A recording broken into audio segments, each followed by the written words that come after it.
And if I told you once, I ain't gonna tell you twice. Salute all my real ones. Yeah. So listen, champ, we got, can you buy an NBA championship? Not really, because like the Warriors, like, because obviously he's showing the Warriors, so I feel like this is gonna be the main team that this video focuses on. But it's like the core of the Warriors, they were all drafted. And, you know, they brought in Kevin Durant for 2 of the chips, and then he got up out of there. But they're still a dynasty that was built on drafting the right players and drafting late. Jordan Poole, 2nd round pick, or late 1st round pick. Oh yeah, late 1st round or 2nd round pick. Draymond, 2nd round pick. You know, Steph was the 7th pick. Clay was the 11th pick. So it wasn't like this team was just going out and free agents and adding people when they're young. Not only that, but remember, for the most part, you're not going to be able to add a superstar until he's been in the league for, at minimum, it's 7 years, right? Because it's 4 years plus an extension, and the extensions now could be for 5 years. So technically, you might not get the ability to sign a superstar until they're 27, 28, 29. So yeah, and if you think about it, most of the super teams, they were like, yo, these teams are going to take over the league forever. Most of them failed. Like, all right, you got the first super team that I can remember, which is the Celtics, right? The 08 Celtics. They got put together. They won 1 chip. You got the Heat. They won 2 chips. Right? Warriors. You got the Cavs. Won 1 chip. And that's about it. Oh, and the Lakers, but I wouldn't call the Lakers a super team because they only had LeBron and AD. And then you got the Clippers. What have they done yet? The Nets. What have they done yet? So I don't know. Like, every time we're like, yo, this team is gonna take over the 04 Lakers. You know what I'm saying? Anyway, I've done enough talking. Like button, subscribe button, notification bell, press those. Let's go. Here are your 2022 NBA champion, Golden State Warriors. Question: can you buy wins in the NBA? If a team spends enough money, will it inevitably lead them to a title? I asked these questions because a couple weeks ago, news broke that the Warriors had signed their up-and-coming star Jordan Poole to a 4-year extension worth $123 million. And then shortly after, it was announced that Andrew Wiggins also agreed to a 4-year extension with the Warriors for $109 million. 2 9-figure deals dished out on the same day by the same team. But neither Poole or Wiggins are the highest paid players on the Warriors. That would be Stephen Curry, who's also the highest paid player in the entire NBA. And then Klay Thompson, and then Draymond Green, and then Jordan Poole. Yo, in the comment section, is Klay right now overpaid? And especially next year when he makes $42 million, is he gonna be overpaid? And what do y'all think his contract should be after this current one is over? I'm gonna say, bro, you're gonna have to take a mean pay cut. I have to take a mean pay cut. I think like 20s, in the 20s, bro. In the 20s. Poole and Andrew Wiggins. Just these. Draymond, you out of here, bro. You want to be rocking dudes' jaws because they getting extensions and you're trash, bro. Well, you're not trash, but you're out of here, bro. You're on the unemployment line. Grab your pink slip, go get the 2-for-1 deal at McDonald's. You're out of here. You're not a Warrior no more. You're going to the G League. These 5 players combined will make a mind-boggling $174 million in the 2023-2024 NBA season. For perspective, when the Warriors assembled arguably the greatest team ever in 2017, the entire team had a payroll of just $101 million. The Warriors are handing out more massive contracts than any other team in NBA history in order to retain their spot as the best team in the league. And so far, it's looking like a great investment. So, I'll ask again, can you buy a championship in the NBA? Well, there's really only one way to find out. Today's video is brought to you by SeatGeek. Easier than for you. and first season with the joined the Miami Heat as unanimously the best player on the planet. And in his first season with the team, he made $14.5 million from his NBA salary. At the time, this was a nice big contract for the league's premier superstar. But times have changed.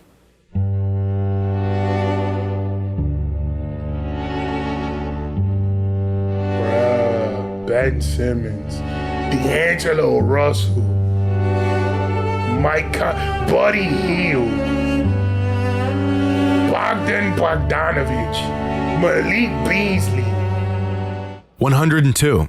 There are 102 NBA players who will make more money this season than a prime LeBron James made a decade ago. Part of this is due to inflation, but mainly this is due to the fact that the NBA simply generates far more revenue than it did back then. But throughout NBA history, teams have been willing to pay an insane amount of money to have a chance at a championship. In Michael Jordan's last season with the Bulls, MJ was paid quite possibly the most amount of money relative to his peers in the history of sports. In the 1997-1998 NBA season, Michael Jordan made $33.14 million. And he made $30 million the year before that. That was $63 million. But then all the seasons before 96, 97, he was making like $2 million, $3 million, like $2-3 million every single year. So he was criminally underpaid for 12 years before he got these. So it's like, it's about damn time that he got paid this amount of money. He should have been making this from day one. So if you think about it, the Bulls got away with robbing him for $400 million if they could have paid him $30 million. And if you think about it, should Michael Jordan be making only $33 million? Like, it's Michael Jordan, bro. From his NBA salary. By himself, MJ made more money than the combined team salaries of 19 other NBA teams that season. His contract was so massive that the league implemented a maximum salary rule the following season, which prevented teams from paying the equivalent of an entire roster's payroll to one single player. Even by today's standards, this is a giant one-year salary. But if we adjust for inflation and total revenue driven by the league, Jordan's 1998 salary would be the equivalent of an NBA player making approximately $120 million this season. And which would be worth every goddamn penny. There's only like three, 4 NBA players that would be worth that.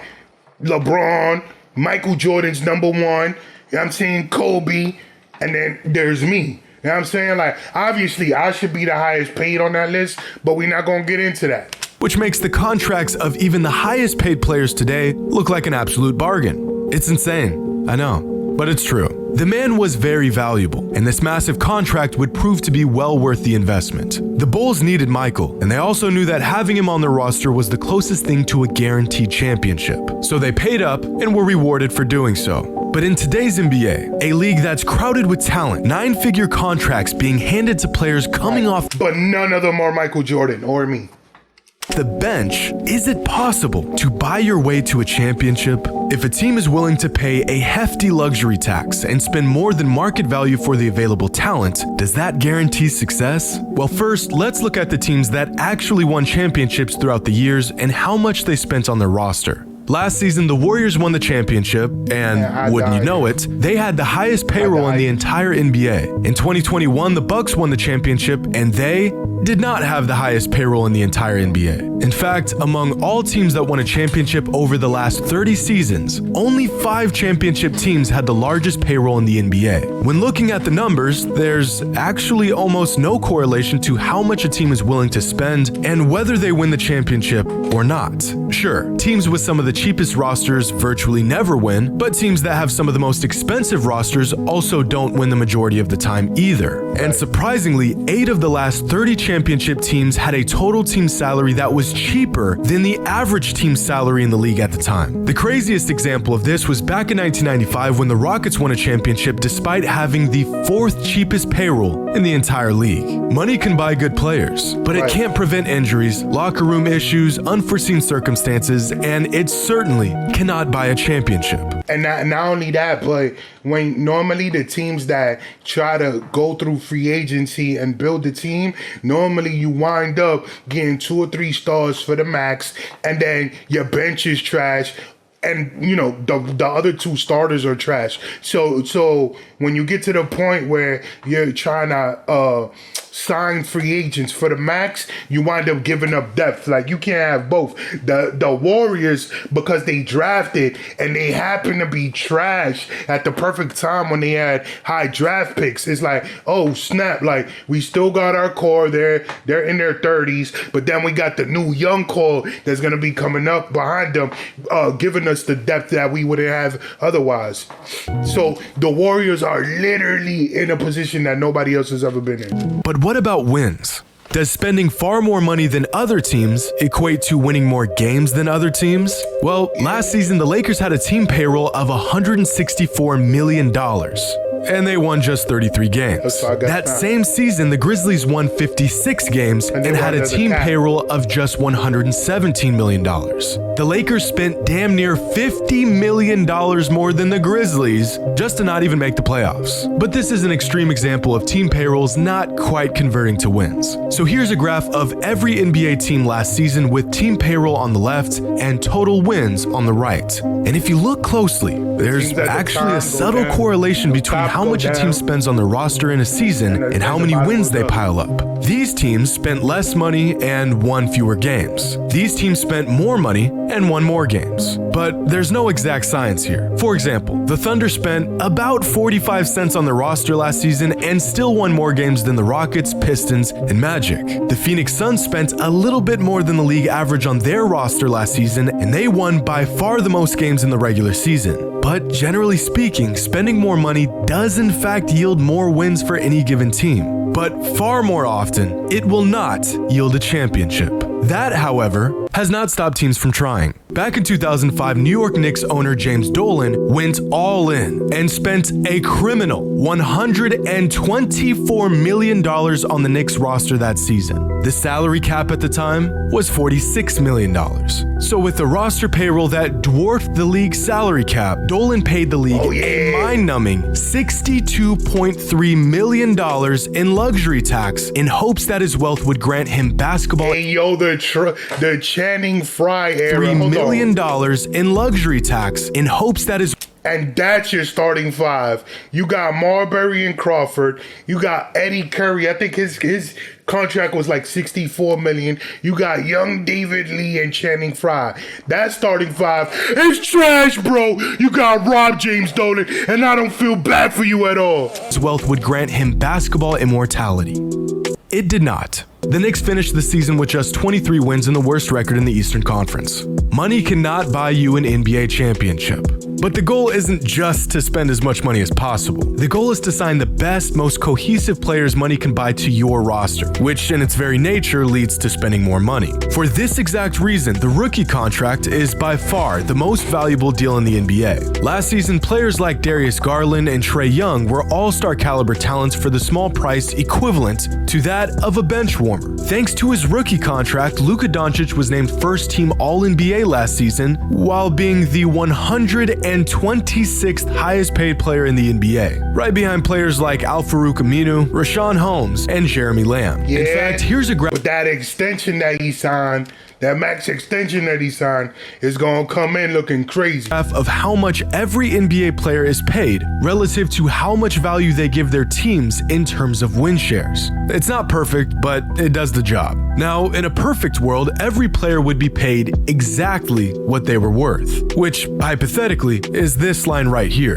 But of course, this is rarely the case. Jonas Valanciunas and Daniel Theis are examples of two players who get paid exactly what they're worth statistically. Their teams are literally and statistically getting what they paid for. Now, most NBA players fall right here. Role players, rookies, young unproven talent, guys like that. Over here are the players who are grossly underpaid, usually rookies stuck on their first contract waiting to cash in once it expires. Here's Trae Young, here's Luka Doncic, and here's Mikal Bridges. These are the contracts owners and GMs dream of. Overall, players below this line would be considered underpaid, and players above this line would be considered overpaid. Despite being the 4th highest paid player in the NBA last season, Russell Westbrook didn't offer much from a winning perspective, which resulted in him landing here. According to the numbers, and injured players aside, the most overpaid players in the league last season were Russell Westbrook, Kemba Walker, and Blake Griffin. Their impact on winning is slightly above that of an average player, but they're all getting paid like they're superstars.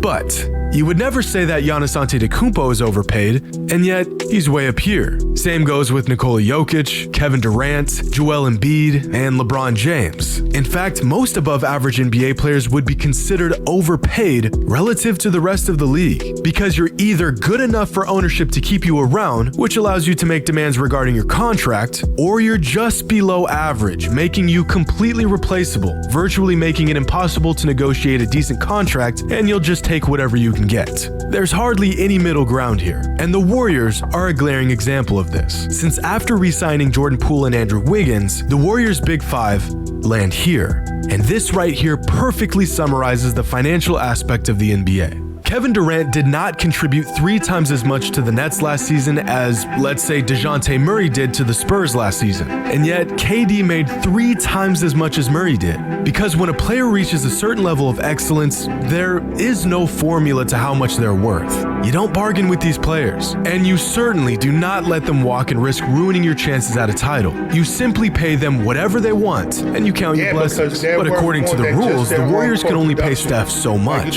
Thanks to Michael Jordan, his NBA salary has a very finite ceiling, but the rest of the money can go to every other player that helped them win a championship last season. Steph has reached a level in the NBA, and specifically within the Warriors franchise, where he can demand virtually any dollar amount, and it would be completely justifiable. Steph could ask the Warriors for $150 million a year, and if it wasn't for the maximum salary rule, Joe Lacob would be so eager to get him his money, he wouldn't be able to pull out his checkbook fast enough. Similar to what the Bulls did with Michael Jordan in his last few seasons with the team, the Warriors are going all in with Curry. They know that as long as he's in his prime, they have a damn good shot at winning another title. They've got their hands on one of the greatest players of all time and a supporting cast that complements his skill set better than anything they could have imagined. So if it means paying a young Jordan Poole one of the biggest contracts in the entire NBA, paying an aging Draymond Green more money than any other team would offer, and paying Andrew Wiggins See, I don't co-sign that. Exactly what he asked for. Bro. It's all worth it. Not Is any player overpaid if they play a crucial role in winning a championship?